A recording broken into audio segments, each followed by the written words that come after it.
Pushing through to the Sunday, we have one more game to get on with. So Rebels versus the Brumbies on the Sunday. New injuries on this one. We had Pone Fa'amausili come off with concussion. Sam Talakai limped off with an injury. Carter Gordon may have an HIA. They pulled him off for like 72 minutes. No obvious reason. Seemed filthy about it, so we don't know. And he hasn't been name checked as out. So I reckon he probably passed his HIA and he'll be there, but it's not guaranteed. If he doesn't play, we'll just put the money on the Brumbies by $1 million now. And Brumbies, Ben O'Donnell they haven't confirmed it yet, but he's done his ACL, mate. Let's just call a spade a spade. He's gone. He'll be gone for the year. Very disappointing for an excellent young player, and hope to see the best of him as soon as possible next year. In terms of the returns, we've hopefully got Stacey Illy returning from his concussion, Dickie Hardwick from his calf, Josh Canham, I think he's getting pretty close as well, if that's correct, Harry. Matt Phillip has also been touted as, an outside chance to return. Yeah, so Josh Canham, we just don't know what the injury was, but he's meant to be back.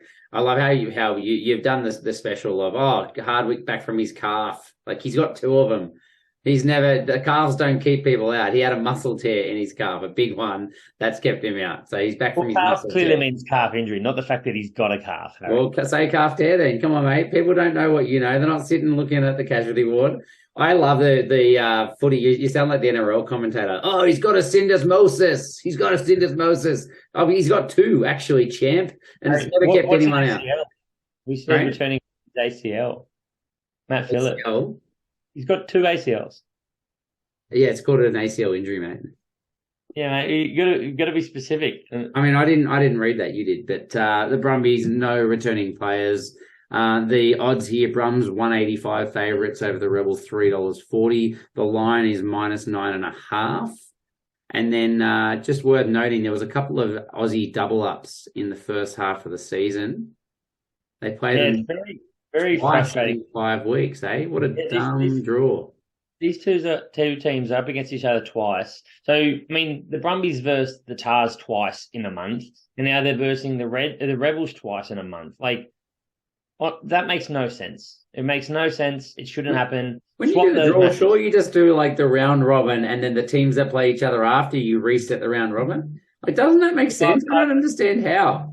I think the difficulty is around sharing stadiums, things along those lines. But, geez, it's annoying to see. But, look, if Canham's back, which we're hoping he is, I think he comes straight back in to start with Trevor Hosea, who has been lifting the last few weeks. If Phillip returns and you bring him onto the bench, I think we also see Dickie Hardwick come onto the bench. I know he had a brilliant start to the season, but he's got a tough task to get back in with Ekuasi playing really, really well. I don't know. I think you just start at 6, to be honest with you. I was going to say there is potential to put him at 6 or to put Ekuasi at 6 or do whatever you want to do there. Putting Hardwick at 6. Ekuasi's your big ball runner. Geez, have you seen Hardwick run the ball this year? Yeah, but I still think that he's not an 8. He's not an 8. He did well, but he's not an 8. The other one is probably Stacey Illy. Does he come back into that 12 jersey? And the Romanian rumbler, Feliuai, to return to the bench, meaning Ripley kind of misses out of that as well. Yeah, I really like him, though. Pincus in particular, I just want to see him get more game time as well for the Rebels. I feel like he's exceptional for what he's the chances that he's had. Yeah, look, I mean, their backs, they seem to have actually quite a few players that you go, I want to see more of, that are doing relatively well. But the big question really is, where are the Rebels? Where do they sit this season?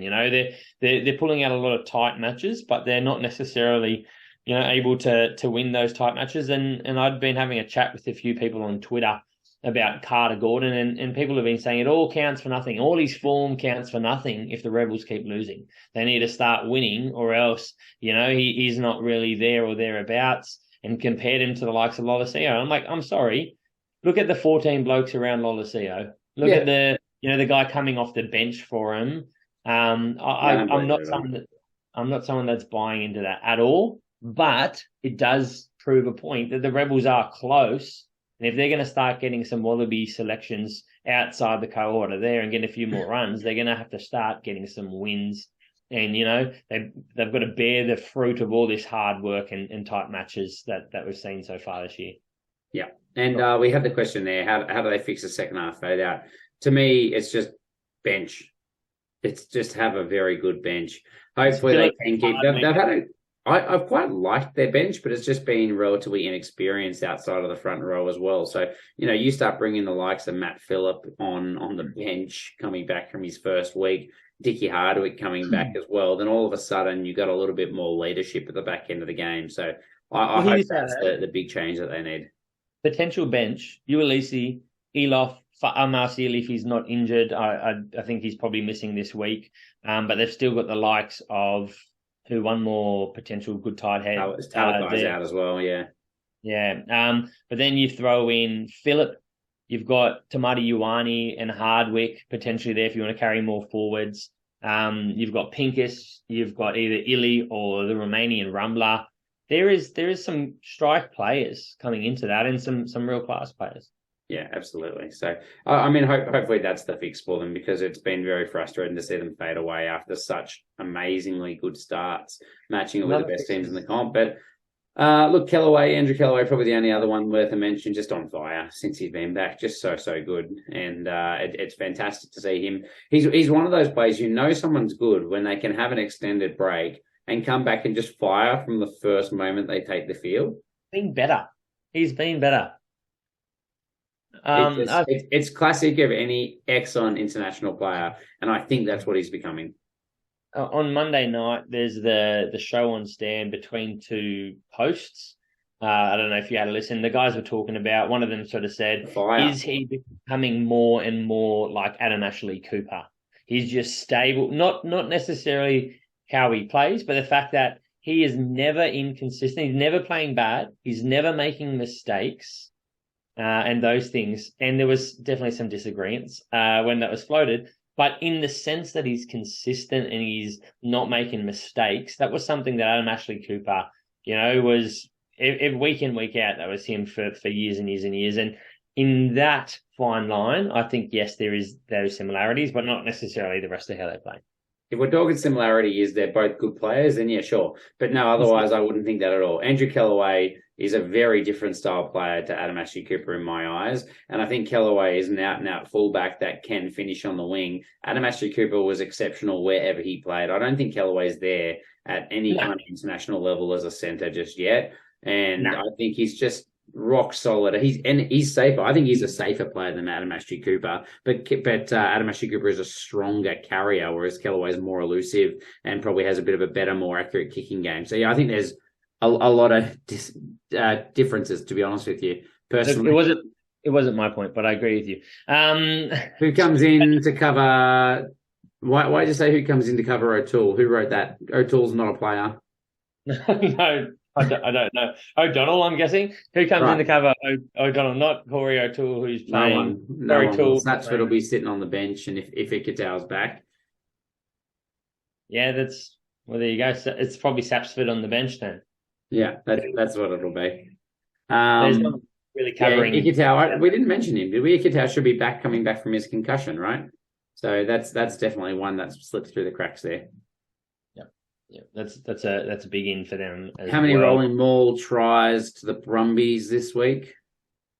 You got to say 2 at least. 2 is probably a safe bet. But look, the Brumbies, is this a match that they're going to want to, prove that they're still a clear step above the Rebels, or are they going to find this as a chance where they can rest a few of their players, knowing there's only a handful of matches throughout the back end of the year? And rest the likes of White, rest the likes of Lolosio. Next week, they come up against the Highlanders, so another chance that maybe they could do it, but it's a Kiwi side still. Then the Force, before they end with the Chiefs and then Rebels. They've got a relatively easy run home. So, we may see them rest some players. They might not, because it's not that far off the bye. I just think it'll be small changes from here on out. I think they'll use that Brumbies-Chiefs game to really try and lock themselves in as a top 2. I think that'll be their goal for the rest of the season now. And I think that you'll just see the odd rotation of 1 or 2 players each week just to try and make sure that they're fresh for the Chiefs game. And then Chiefs. And and also fresh for the finals as well.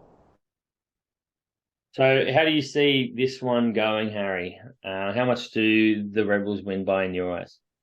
The line is 9.5. So I'm going to say Rebels to lose by 15 points because the Brumbies are a class above. Yeah, look, I think 9.5 isn't enough points. The Rebels have been doing very well, lost by 16 against the Crusaders at home. What did you say? How many points? 15. Yeah, I'm gonna say 18 points. Oh, all right. That's big.